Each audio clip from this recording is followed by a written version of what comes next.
we're building right behind us, we're building a ballroom. They've wanted a ballroom for 150 years, and I'm giving that honor to this wonderful place. I think we should do it. This was the ballroom, and this room holds 88 people, and the new one will hold 999 people, which is a difference. I say 999 because I didn't want to crack 1,000. I didn't want people to get concerned because that's getting big, but we're going to have we'll have the most beautiful ballroom in the country.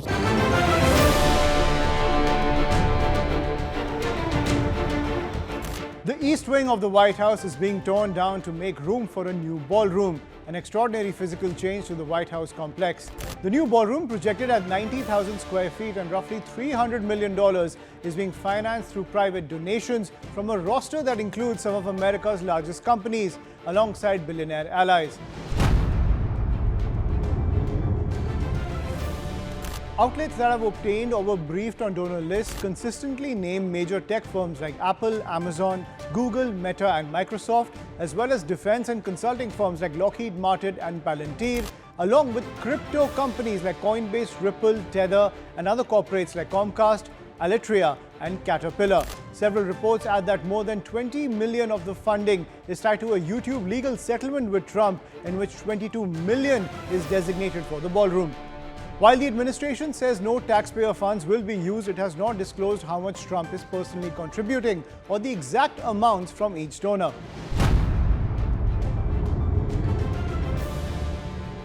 Demolition has begun, even as preservationists note that detailed construction plans have not yet been filed with the National Capital Planning Commission, the body that typically reviews major federal projects in D.C. Preservation groups and House Democrats argue that bypassing a transparent public review and process, as well as moving ahead amid procedural ambiguities, runs against customary guardrails around alterations to the executive residence. The White House response has been twofold. One, presidents have long renovated the building, so this is neither unique nor unlawful. And two, relevant laws and preservation processes afford special treatment to the White House, meaning demolition could start before the reviews.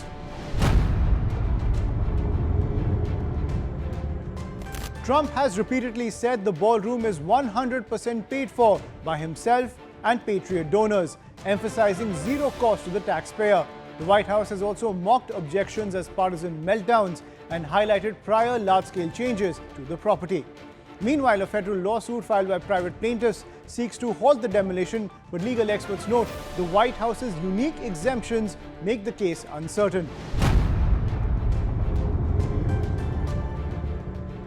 The bigger concern is from ethics experts and several Democratic lawmakers who warn that allowing corporations with active or prospective federal business to finance a president's pet project creates a pay-to-play risk, even if legal. Reports suggest the donor dinner used to cultivate funding exemplified a troubling pattern of access, influence and political sway for donors. House Democrats have requested detailed disclosures, fueling intensified scrutiny and calls for guardrails. Meanwhile, the absence of full donor amount disclosures and shifting cost estimates from $200 million to $300 million adds to the mistrust. However, Donald Trump is unfazed, steering the Republicans in Congress and the MAGA base across the United States to his will, regardless of law and least of all, presidential ethics.